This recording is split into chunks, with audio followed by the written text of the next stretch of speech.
Shalom saudaraku yang dikasih oleh Tuhan, berjumpa kembali dengan saya di channel ini. Terima kasih telah mendukung perkembangan channel ini dengan cara subscribe, memberikan like, sehingga video di channel ini direkomendasikan oleh YouTube untuk menjangkau banyak orang. Tentu teman-teman boleh memberikan komentar yang cerdas, sopan, yang menghormati orang lain. Dan saya meminta kepada teman-teman untuk terus mendukung saya dengan cara men-share video dari channel ini di berbagai media teman-teman, sehingga ada banyak orang yang mengetahui informasi dan kebenaran yang disampaikan melalui channel ini, dan ada banyak orang yang akhirnya dimerdekakan dari dosa oleh kebenaran dalam Kristus Yesus. Terima kasih, Tuhan memberkati kita. Saudaraku yang dikasih oleh Tuhan, firman Tuhan dengan jelas berkata bahwa kita harus memberi pertanggungan jawab terhadap orang-orang yang menyalahpahami keyakinan kita, agama kita, kepercayaan kita terhadap Tuhan Yesus.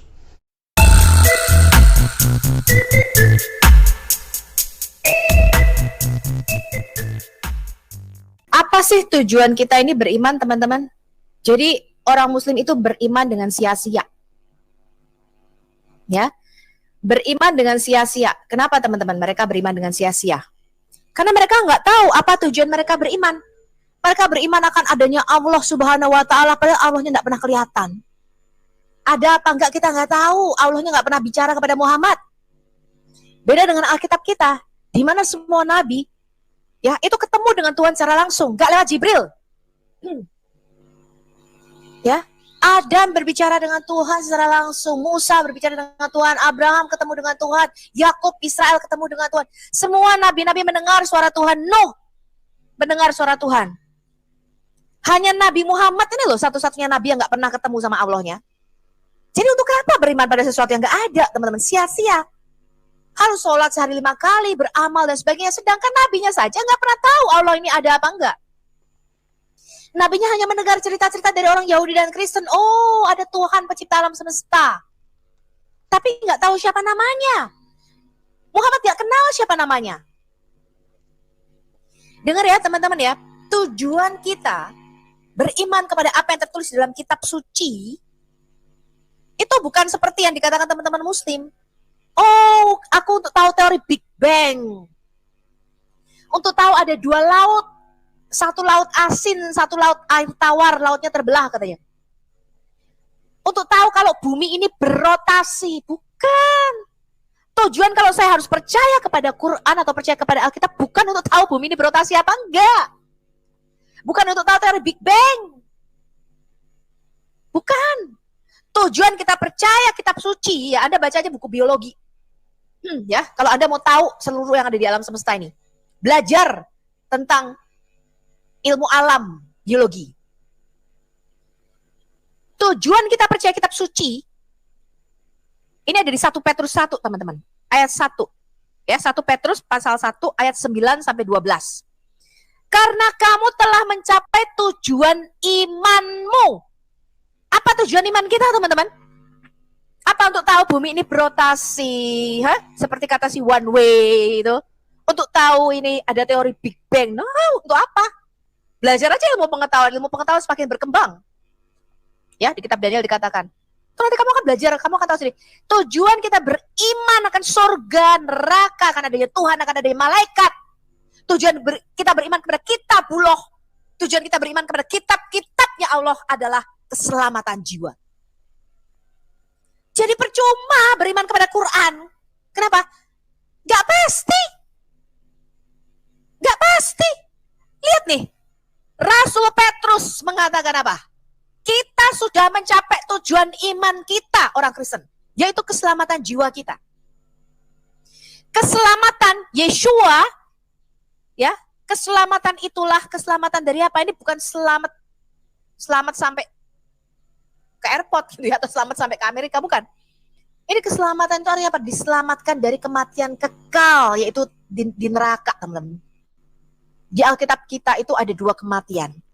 Ya, yang pertama kematian secara tubuh, jasmani, kita semua pasti mati. Yang kedua kematian neraka, kekal, kematian kedua. Di dalam kitab Wahyu dikatakan terpisah dari Allah selama-lamanya. Itulah tujuan Yesus datang ke dalam dunia, tujuan Tuhan datang ke dalam dunia. Keselamatan itu diselidiki, diteliti oleh nabi-nabi. Di mana? Dari mulai kitab Taurat. Musa itu mengatakan ketika Adam jatuh ke dalam dosa, Allah menjanjikan seorang penebus. Akan ada keturunan dari perempuan ini akan meremukkan kepala ular. Terus itu nubuatannya ditelusuri oleh para nabi. Siapa ini? Ya, seorang Adam, seorang manusia yang akan meremukkan iblis, yang akan menghancurkan kuasa iblis. Oh, ternyata dari keturunan Abraham. Karena Tuhan berjanji kepada Abraham, keturunanmu ya akan menjadi berkat bagi dunia. Lebih spesifik lagi, ternyata keturunannya harus dari Yakub. Kemudian Yakub bernubuat Yehuda, ya, dari suku Yehuda. Dan lebih spesifik lagi adalah dari keturunan Daud. Maka Mesias itu disebut anak Daud. Ya, ketika mereka ditanya siapa Mesias, mereka mengatakan anak Daud. Jadi keselamatan itu diteliti, diselidiki oleh para nabi-nabi. Mereka bernubuat. Nanti loh Mesias itu akan mati. Matinya harus terhitung di antara pemberontak-pemberontak, Yesaya 53. Mazmur 22, matinya harus dengan ditusuk tangan dan kakinya. Kemudian pada hari ketiga harus bangkit. Ini nubuatan para nabi. Nubuatan itu diteliti, diselidiki. Mereka bernubuat itu bukan tentang gunung-gunung berjalan. Mereka bernubuat bukan tentang laut asin dan laut tawar. Mereka bukan bernubuat tentang Big Bang teori. Mereka bernubuat tentang kasih karunia yang diuntukkan bagi kita. Dan mereka meneliti saat yang mana dan bagaimana yang dimaksudkan oleh Roh Kristus yang ada di dalam diri mereka. Yaitu roh yang sebelumnya memberi kesaksian tentang segala penderitaan yang akan menimpa Kristus dan tentang segala kemuliaan yang menyusulnya setelah itu. Kepada mereka telah dinyatakan apa? Bahwa mereka bukan melayani diri mereka sendiri, tapi melayani kamu. Dengan segala sesuatu yang telah diberitakan sekarang kepada kamu dengan perantara mereka oleh Roh Kudus yang diutus dari sorga. Untuk apa? Untuk menyampaikan berita Injil kepada kamu, yaitu hal-hal yang ingin diketahui malaikat-malaikat. Jadi Injil itu bukanlah kitab yang diberikan kepada Isa ketika Isa masih nenen. Seperti di surah 19 ayat 30, itu bukan Injil. Injil itu adalah seorang pribadi yang akan menjadi keselamatan untuk jiwa kita. Itu, dan berita tentang Injil adalah berita kabar baik. Kabar baik tentang apa? Bahwa kita akan diselamatkan dari kematian kekal. Sekarang kita lihat ya teman-teman ya, kita lihat. Saya akan sharekan. Kalau kalian tanya kepada Muslim, apa arti nama Isa? Gak ada artinya Isa. Pengusap katanya Isa. Tetapi lihat, inilah berita Injil yang disampaikan oleh para nabi. Ketika di dalam mimpinya Yusuf ditemui oleh malaikat Gabriel, dia mau menceraikan Maria. Gabriel berkata apa? Kamu jangan menceraikan Maria, jangan takut untuk mengambil dia sebagai istrimu. Dia akan melahirkan anak laki-laki dan engkau harus menamai dia dengan spesifik Yesua. Tidak boleh namanya Selamat, apalagi namanya Katem. Gabriel memberikan nama yang spesifik. Engkau akan menamakan dia Yesua. Dia berkata kepada Maria, engkau harus menamakan anak ini Yesua. Tidak boleh namanya Abdullah. Tidak boleh namanya Katem. Tidak boleh namanya Imron. Tidak boleh namanya Slamet. Apalagi Margono. Harus Yesua. Kenapa? Karena dia akan menyelamatkan umatnya dari dosanya. Kenapa bisa begitu teman-teman? Kenapa bisa begitu? Nih ya, kalau kita lihat, apa arti nama Yesua? Yesua itu dari kata Yahweh, Tuhan kita. Shua itu artinya keselamatan. Ya, di dalam Alkitab kita setelah kitab Taurat ada yang namanya kitab Yosua. Yosua atau nama aslinya Yehosua. Nama aslinya Hosea diganti sama Musa menjadi Yehosua. Yehosua itu adalah nama Tuhan kita juga. Ya. Jadi Yehosua atau Yosua itu merupakan tipologi daripada Yesus yang artinya adalah juru selamat. Makanya malaikat Gabriel, bukan hanya malaikat Gabriel, malaikat pada waktu itu mendatangi para gembala dan mereka mengatakan, hari ini telah lahir bagimu apa? Juru selamat. Yaitu Kyrios, Tuhan, Mesias. Di mana? Di kota Daud, lahirnya nggak boleh di bawah pohon kurma di kota Medina. Kenapa? Sesuai nubuatan para nabi. Makanya ketika Herodes yang kaget ada orang Majus datang, mereka menyatakan, mana itu raja orang Yahudi yang baru lahir? Herodes memanggil ahli-ahli Taurat dan orang Farisi. Herodes mengatakan, emang ada nubuatan mengenai raja Mesias yang akan lahir? Iya, lahirnya di mana? Ahli Taurat dan orang Farisi tahu dengan pasti. Menurut Nabi Mikayah, lahirnya di Bethlehem tanah Yehuda. Gak boleh di bawah pohon kurma di Madinah lahirnya. Apalagi di Yeriko, apalagi di Tel Aviv, kata Ahmad Kainama. Gak boleh. Lahirnya harus di Migdal Eder. Menara kawanan jaga. Di mana? Di Bethlehem, Yehuda. Jadi Yesus itu sudah dinubuatkan, teman-teman. Ini loh arti namanya, bukan pengusap. Ya, Muslim itu kehilangan yang namanya keselamatan. Nah, sekarang kita lihat satu-satu, apakah ada keselamatan di dalam Quran? Pak Dani tadi mengatakan apa? Orang Islam gak pasti selamat. Sekarang kita lihat Quran surah 46, Al-Ahqaf ayat 9. Muhammad tuh ngomong begini, disuruh ngomong, katakanlah aku bukanlah rasul yang pertama di antara para rasul, dan aku tidak mengetahui apa yang akan diperbuat terhadapku dan tidak pula terhadapmu. Aku tidak lain hanyalah mengikuti apa yang diwahyukan kepadaku. Dan aku tidak lain hanya seorang pemberi peringatan yang menjelaskan. Jadi dia dengar cerita-cerita dari orang Yahudi dan orang Kristen. Dia bergaul di situ. Ya, saya percaya ini di daerah utara ya, semenanjung utara Arabia. Bukan di kota Mekah yang sekarang. Ya. Dia bergaul, dia dengar cerita-cerita dari orang Kristen dan orang Yahudi mengenai perjanjian lama. Tapi dia itu bukanlah juru selamat. Muhammad itu tidak tahu apa yang akan terjadi. Sama dirinya aja nggak tahu. Beda dengan Yesus, teman-teman. Yesus mengatakan apa? Aku tahu dari mana aku datang. Aku turun dari sorga, aku turun dari atas. Dan aku akan kembali kepada Bapa. Dia tahu kemana dia akan pergi. Dia mengatakan apa? Aku akan pergi dan aku akan kembali kepada Bapa. Dan di tempat aku pergi, kamu nggak bisa pergi.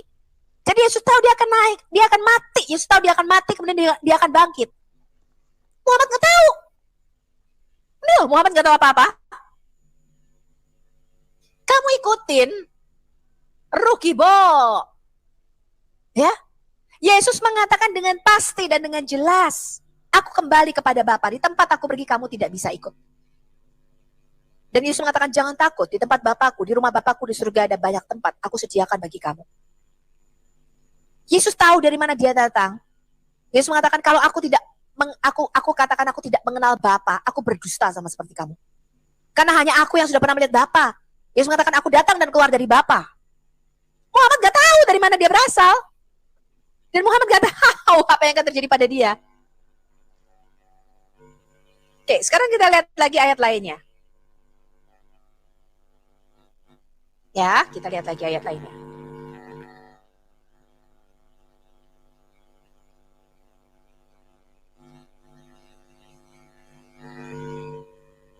Ini adalah surah Al-Qasas, surah 28 ayat 56. Dikatakan begini, sesungguhnya kamu tidak akan dapat memberi petunjuk kepada orang yang kamu kasih. Bayangkan, Muhammad itu tidak dapat memberi petunjuk kepada anaknya, kepada sukunya, kepada orang. Dia nggak bisa jadi juru selamat, teman-teman.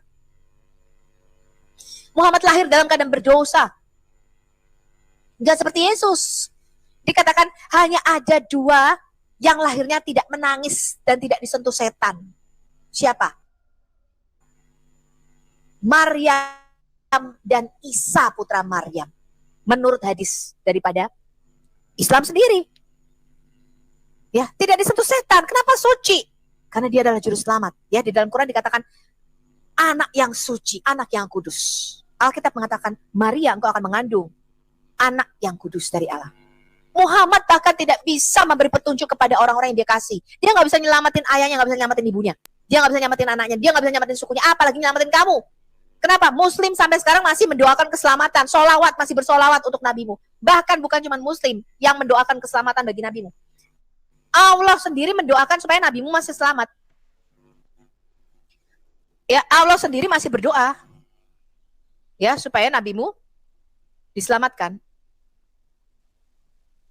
Sekarang kita lihat lagi.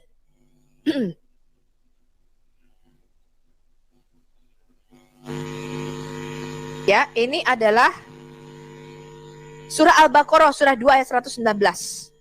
Dikatakan begini nih, sesungguhnya kami telah mengutusmu dalam kurung Muhammad dengan kebenaran sebagai pembawa berita gembira dan apa? Pemberi peringatan. Dan kamu tidak akan diminta pertanggungjawaban tentang penghuni-penghuni neraka.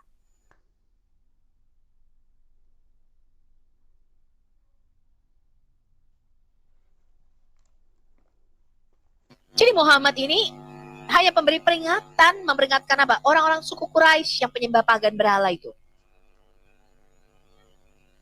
Ya, dia nggak tahu apa-apa.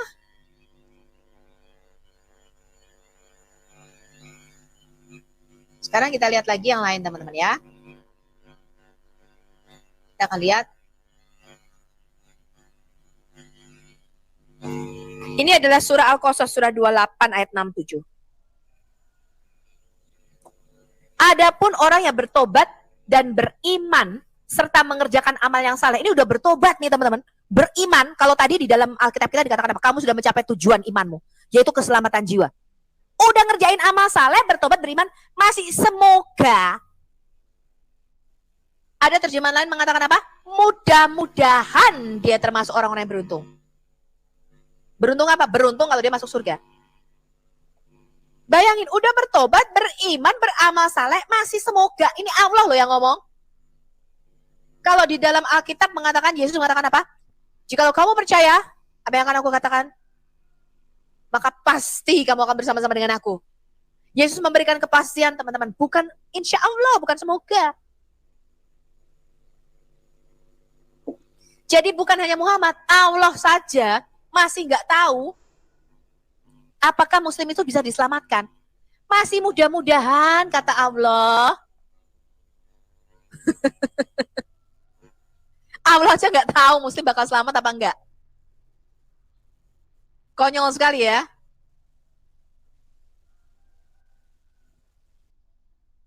Sekarang kita lihat lagi ayat yang lain. Jadi Allah aja nggak tahu muslim selamat apa enggak. Allah mengatakan apa? Mudah-mudahan kalian selamat. Ini sekarang kita lihat surah 17 ayat 15 teman-teman. Ya, kita lihat surah 17 ayat 15. Dikatakan apa? Barang siapa yang berbuat sesuai dengan hidayah, udah dapat hidayah mualaf nih, udah dapat hidayah mualaf center, udah dapat hidayah, ya maka sesungguhnya dia berbuat untuk keselamatan dirinya sendiri. Barang siapa yang sesat,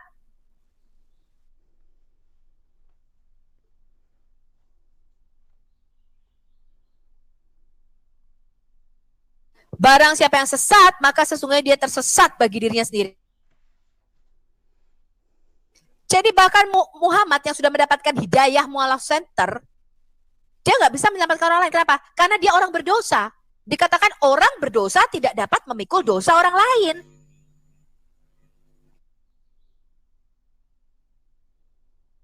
Makanya saya katakan teman-teman, di dalam Alkitab, konsep dosa itu adalah hutang. Ya, di Matius 18 dengan jelas, Yesus mengatakan, konsep dosa adalah hutang. Dalam doa Bapa kami jelas, ampunilah hutang kami seperti kami pun mengampuni orang yang berhutang kepada kami. Rasul Petrus mengatakan apa? Dengan matinya Yesus di kayu salib, maka dipakukan surat hutang kita. Hutang apa? Tuhan mengatakan apa? Kamu hutang nyawa sama aku, hutang darah. Makanya nggak bisa ditebus pakai barang fana. Dikatakan kita tidak ditebus dengan emas, perak, permata. Kita tidak ditebus dengan barang fana. Tetapi dengan darah Yesus yang mahal. Kenapa? Karena di dalam darah ada nyawa. Hutang nyawa harus dibayar nyawa, kata Tuhan. Hutang darah harus dibayar darah. Tetapi yang bisa membayar harus orang yang nggak punya hutang. Alkitab mengatakan kita semua telah jatuh ke dalam dosa, maka kita semua punya hutang. Saya punya hutang sama Tuhan. Anda punya hutang sama Tuhan. Jadi nggak mungkin saya bayarin hutangmu. Saya sendiri masih ngutang, belum bisa bayar hutang saya. Kamu nggak bisa bayar hutang saya. Kenapa? Kamu sendiri masih ngutang. Ya, utang-utang saya di teman-teman saya, teman-teman. Ketika saya tagih, mereka mengatakan belum punya duit, katanya. Ya sudah, mau apa? Jadi bagaimana mereka bisa membayar hutangnya kepada saya? Mereka aja nggak punya duit, mereka aja masih berhutang. Ya, kenapa orang yang berhutang nggak bisa membayari utang orang lain? Orang yang berdosa tidak dapat memikul dosa orang lain. Muhammad orang berdosa, bagaimana dia dapat menjadi juru selamat? Orang tuanya aja nggak selamat, anaknya aja nggak selamat. Saya tunjukin hadisnya. Yang bisa membayar hutang kita adalah orang yang tidak berdosa. Itulah sebabnya Yesus kudus dan suci. Anak yang kudus. Makanya dia tidak pernah lahir dari air mani hina. Seperti kata surat As-Sajdah ayat 7 dan 8. Kenapa Yesus tidak lahir dari air mani hina? Karena dia kudus. Gak boleh dari benih yang sudah terkorupsi oleh dosa dari Adam. Gak boleh. Karena semua anak turunan Adam sudah jatuh di dalam dosa. Ya. Oke, sekarang kita lihat yang lain.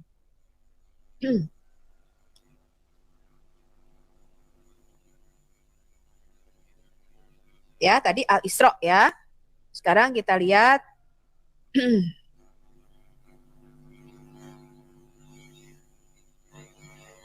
ini adalah surah 48 ayat 2. Ini kalau firman dari Allah, ini kita sangat mengejutkan. Ini kita lihat nih, ini surah 48 ayat 2 dikatakan nih. Sesungguhnya kami telah memberikan kepadamu kemenangan nyata. Nggak tahu nih siapa nih kami ini. Ya, Allah dan para malaikatnya kah? Allah, malaikat dan Allah, Jibril dan Muhammad kah? Supaya Allah memberi ampunan kepadamu terhadap dosamu yang telah lalu dan yang akan datang. Jadi Muhammad ini mempunyai dosa. Tapi masih mudah-mudahan diampuni. Ya. Ini loh, surah Al-Fat, surah 48 ayat 2. Muhammad punya dosa, teman-teman. Masih mudah-mudahan tuh akan diampuni tuh. Kenapa? Kalau dosanya sudah diampuni, dia pasti sudah bangkit dari antara orang mati. Ya, cirinya orang yang gak berdosa itu adalah dia lepas dari kematian. Itu salah satu cirinya orang yang tidak punya dosa. Nah, sekarang kita lihat lagi. Tadi Pak Dhani mengatakan, memang betul, kami muslim sampai kiamat juga nggak tahu dengan pasti. Masuk surga apa masuk neraka. Ini di surah Maryam ayat 71 yang sekarang diganti terjemahannya melewati oleh Kemenak. Ya. Kenapa? Karena wariduha itu artinya mendatangi. Sekarang kita lihat ya. Ini muslim itu harus mendatangi neraka. Dan tidak ada seorang pun daripadamu melainkan mendatangi neraka itu. Hal itu bagi Tuhanmu adalah suatu kemestian yang sudah ditetapkan. Lihat. Bagaimana mungkin di dalam Alkitab kita diberikan kabar baik Injil apa? Keselamatan jiwa tadi loh. Kita beriman. Kita beriman kepada Yesus. Kita beriman kepada surga, neraka, malaikat Tuhan, kepada kitab-kitabnya Tuhan. Kenapa kita beriman kepada kitab-kitabnya Tuhan? Karena ada keselamatan jiwa yang sudah pasti dan dijamin. Dikatakan meterai. Meterai kita adalah Roh Kudus ya. Ketika kita lahir baru dikatakan Roh Kudus adalah meterai atau jaminan keselamatanmu sampai aku datang yang kedua kali, kata Yesus. Tapi lihat apa kata Quran. Tidak ada seorang pun daripadamu melainkan harus mendatangi neraka itu. Wow. Ya, jadi muslim itu harus cuci dosanya dulu di neraka. Ya, sekarang kita lihat. Mereka mengatakan, oh kita tidak datang kok Sofiatul, kita cuma lewat, numpang-numpang. Ini lihat nih, ya. Wariduha. Wariduha. Wariduha yang mereka katakan diterjemahkan dengan passing through, melewati. Itu artinya to brought in, dibawa masuk. Jadi muslim itu pasti masuk neraka. Muslim itu dijamin masuk neraka. Ya. Inilah yang lucu. Nah sekarang kita lihat dari hadis-hadis. Sekarang saya mau sharingkan. Lihat ini, teman-teman. Ini adalah Sunan An-Nasai nomor 3584. Ya, Sunan An-Nasai 3584, jika berwasiat untuk kerabat yang paling dekat. Lihat nih.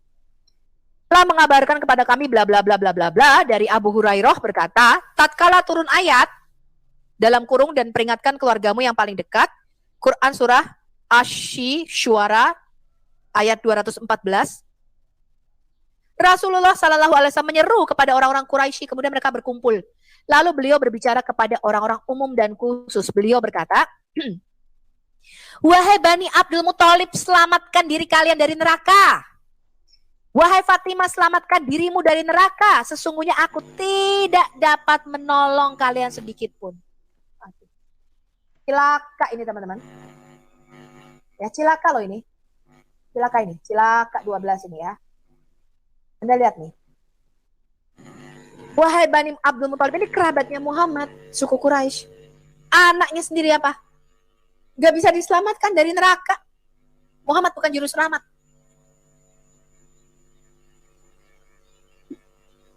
Aku tidak dapat menolong kalian sedikit, apalagi nyelamatin kalian. Orang keluarganya yang paling dekat aja nggak bisa diselamatin. Ya, kalau Yesus dengan jelas murid-muridnya selamat. Ya, keluarganya bertobat setelah Yesus bangkit dari antara orang mati, bahkan menjadi rasul-rasul, memberitakan Injil keselamatan.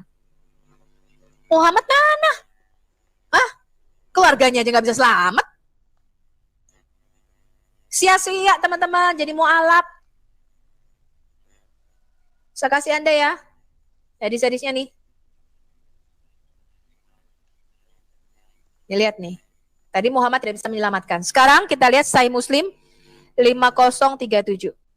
Nih kalian lihat ya, ini Sahih Muslim 5037, kitab sifat hari kiamat surga dan neraka. Muhammad aja belum tentu selamat.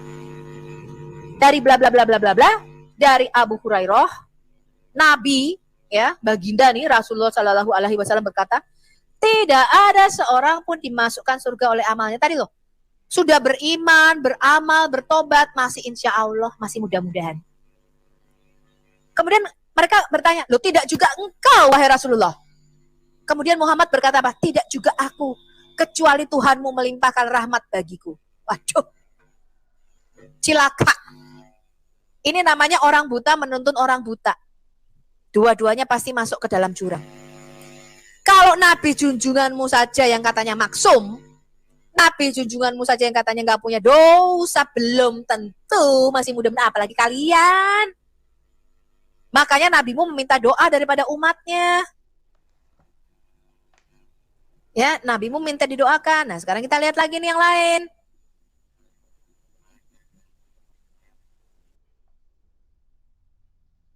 Ini adalah hadis Jami' At-Tirmizi nomor 3182, kitab tafsir Al-Quran.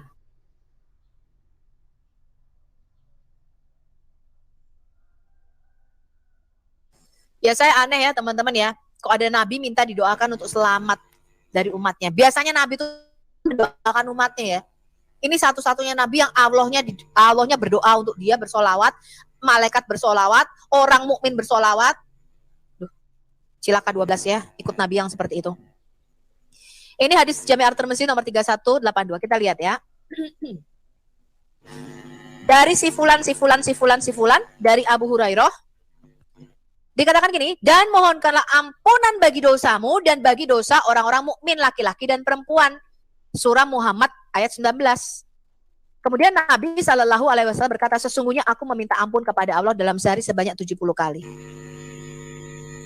Nabinya aja dikatakan meminta ampun 70 kali. Artinya dia punya dosa apa aja, tuh nggak ngerti juga tuh ya. Bahkan ada yang mengatakan begini nih, dari Abu Hurairah, Nabi Muhammad berkata, sesungguhnya aku meminta ampun kepada Allah dalam sehari sebanyak 100 kali. Diriwayatkan melalui sanad lain dari Nabi berkata, sesungguhnya aku minta ampun kepada Allah dalam sehari sebanyak 100 kali.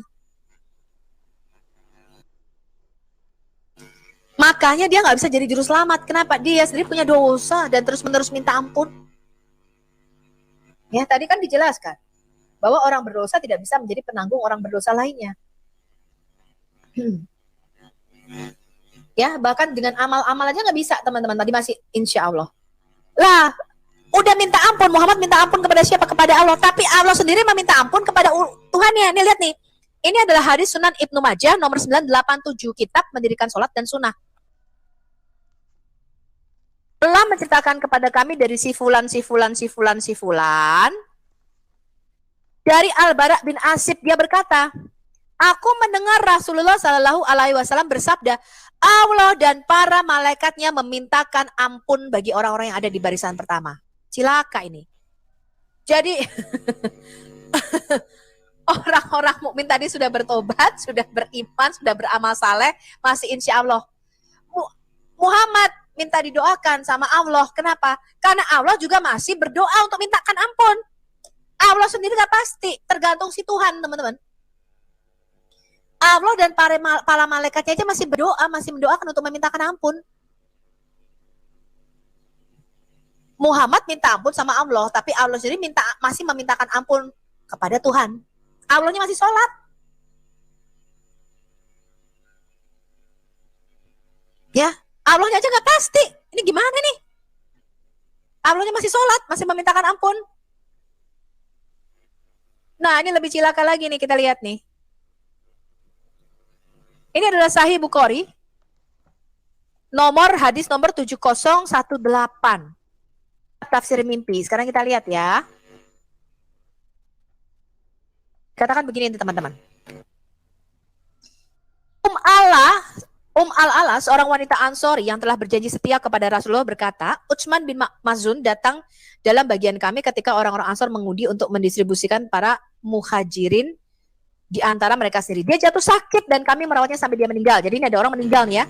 Lalu kami membungkusnya dengan pakaiannya, Aba Ash-Syaib. Saya bersaksi bahwa Allah telah memuliakanmu. Nabi berkata, bagaimana kamu tahu itu?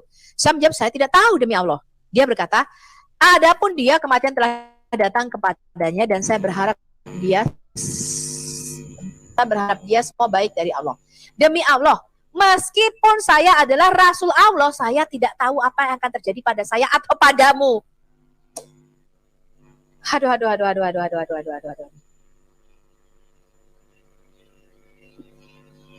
Cilaka 12 nih teman-teman ya. Kenapa Muhammad nggak tahu? Karena Allahnya sendiri masih sholawat. Allahnya tadi loh teman-teman masih memintakan ampun. Ya, jadi Allahnya sendiri masih memintakan ampun. Gak pasti. Ya, sekarang kita lihat apakah Muslim harus mencuci dosanya di neraka. Ya, pada hari kemarin ngeyel, waktu di Edis TV ngeyel katanya, mana katanya Muslim terpecah menjadi 73 golongan, yang satu selamat, yang lain gak selamat. Mana yang lain dikatakan masuk neraka. Padahal banyak sekali ya. Ini adalah hadis Sunan Ibnu Majah nomor 3982. Dikatakan begini nih. Dari si fulan dari Auf bin Malik dia berkata, Rasulullah Shallallahu Alaihi Wasallam berkata, orang Yahudi akan terpecah menjadi 71 golongan. Satu golongan akan masuk surga, yang 70 akan masuk neraka. Orang Nasrani akan terpecah menjadi 72 golongan. Yang 71 golongan masuk neraka, yang satu golongan masuk surga. Demi zat yang jiwa Muhammad ada di tangannya apa? Sungguh umatku Islam akan terpecah menjadi 73 golongan. Satu masuk surga, yang lain masuk neraka. Sedihnya hatiku. Ya, luar biasa ya, ini luar biasa. Ya, sekarang kita lihat menurut umat Islam dan menurut Pak Dhani sendiri, Muslim itu harus dicuci dulu pakai rinso, ya, dosanya. Jadi harus masuk wariduha tadi teman-teman, harus mendatangi neraka. Nih, saya ambilkan dari website ya, Muhammadiyah. Masuk dulu ke neraka baru di surga. Benarkah demikian? Hadis-hadis Nabi menerangkan bahwa setiap orang yang beriman kepada Allah dan Rasulnya akan masuk surga, sekalipun di dalam mereka ada masuk surga secara bertahap. Masuk surganya bertahap ya. Maksudnya ialah dia akan masuk neraka lebih dulu, dicuci dulu dosanya di neraka sebagai imbalan dari dosa-dosa yang pernah dilakukannya. Kalau semua orang sudah cuci dosanya di neraka, maka tidak perlu lagi teman-teman timbangan, pasti masuk surga. Kenapa? Karena setiap orang bisa nebus dosanya sendiri-sendiri. Lihat nih, ini adalah hadis yang ada di Sahih Bukhari dan Sahih Muslim. Dari Abu Sa'id Al-Khudro, Nabi berkata, penghuni surga akan masuk surga dan penghuni neraka akan masuk neraka. Kemudian Allah Ta'ala memerintahkan, keluarkan dari neraka orang-orang yang di dalam hatinya ada iman seberat biji sesawi. Maka dikeluarkanlah mereka dari neraka yang warna badannya benar-benar hitam. Lalu dimasukkan ke dalam sungai hidup atau sungai kehidupan, lalu tumbuhlah mereka seperti biji yang tumbuh setelah air bah. Adakah engkau tidak melihatnya? Sesungguhnya ia keluar berwarna kuning yang melilit. Ya. Kemudian ada hadis lainnya nih. Dikatakan demikian. Dari Abdullah bin Mas'ud, dia berkata, Nabi Muhammad nih bersabda, sesungguhnya aku benar-benar mengetahui penduduk neraka terakhir masuk neraka dan penduduk surga terakhir masuk surga. Seorang laki-laki keluar dari neraka dengan merangkak. Maka Allah memerintahkan pergilah dan masuklah ke surga. Laki-laki itu mendatangi surga sambil menghayalkan bahwa surga itu telah penuh. Lalu ia kembali dan berkata, wahai Tuhan, aku dapati surga itu telah penuh. Allah memerintahkan pergilah dan masuklah ke surga. Maka ia mendatanginya sambil menghayalkan bahwa surga itu telah penuh. Lalu ia kembali dan berkata, wahai Tuhan, aku dapati surga itu telah penuh. Maka Allah berkata, pergilah dan masuklah ke surga. Maka sesungguhnya surga itu semisal dunia. Dan 10 kalinya, atau sesungguhnya surga itu 10 kali dunia. Laki-laki itu berkata, engkau mejek dan mentertawakanku sedangkan engkau pemiliknya. Aku melihat Rasulullah tertawa hingga tampak gigi geramnya, dan pernah pula dikatakan, yang demikian itu adalah penduduk surga yang paling rendah tingkatannya. Jadi datang ke surga bisa dengan merangkak, teman-teman. Tak bisa, teman-teman, surga itu bukan nyebrang. Ya, kedua hadis di atas menjelaskan bahwa ada orang yang beriman yang sebelum masuk surga ia masuk neraka lebih dulu. Yang lamanya sesuai dengan berat atau ringannya dosa yang telah diperbuatnya. Ya, jadi ini teman-teman, mereka harus cuci dulu dosanya di neraka. Mereka pikir ya, orang muslim tuh pikir dari neraka ke surga itu nyebrang jembatan kayak dari Mall CP ke Mall Taman Anggrek. Tapi padahal di dalam Alkitab kita dikatakan apa? Jauh tingginya surga dari neraka, tingginya surga dari bumi aja jauh. Bahkan Yesus mengatakan apa? Tidak ada seorang pun yang bisa datang dari neraka ke surga atau dari surga ke neraka, nggak ada. Ada jurang yang dalam. Bukan nyebrang lewat jembatan. Hah? Lu kata pakai jembatan penyeberangan dari neraka ke surga. Yesus mengatakan apa? Nggak bisa. Nggak bisa dari surga neraka tuh nyebrang jembatan. Ya. Ya, jadi teman-teman, Anda rugi ya kalau Anda masuk jadi muslim. Ya. Pendeta-pendeta Dance Mumek, Angelina Sondak, ya, Deddy Corbuzier, semua.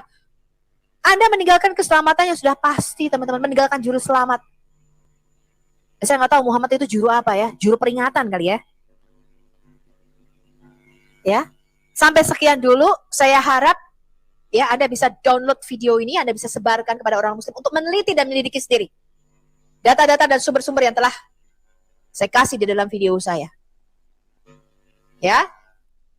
Dan saya katakan saya akan tutup dengan Kisah Rasul 4 ayat 12. Ya, Kisah Rasul 4 ayat 12.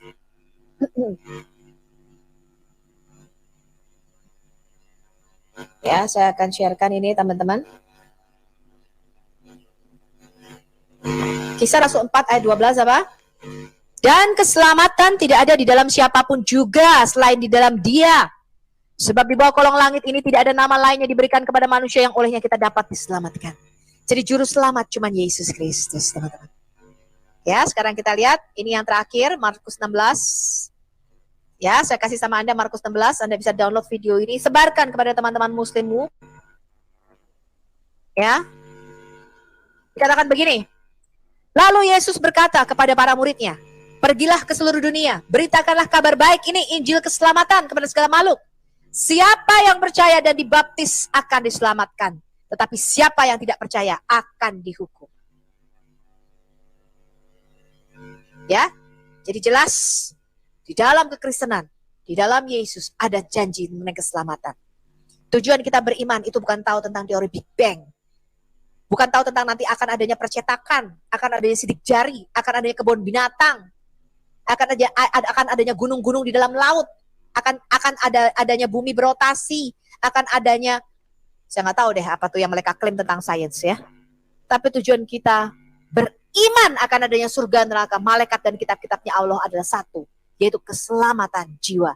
Makanya Rasul Petrus mengatakan apa? Kita sudah mencapai tujuan iman kita, yaitu keselamatan jiwa kita. Muslim belum, teman-teman. Ya, makanya saya setuju dengan Pak Bambang Nursiono yang mengatakan umat Yahudi itu adalah umat dalam penantian, karena mereka masih menantikan Mesias, janji tentang keselamatan itu. Umat Kristen adalah umat dalam penggenapan, ya, karena janji tentang keselamatan itu sudah digenapi dan kita sudah diberikan meterai.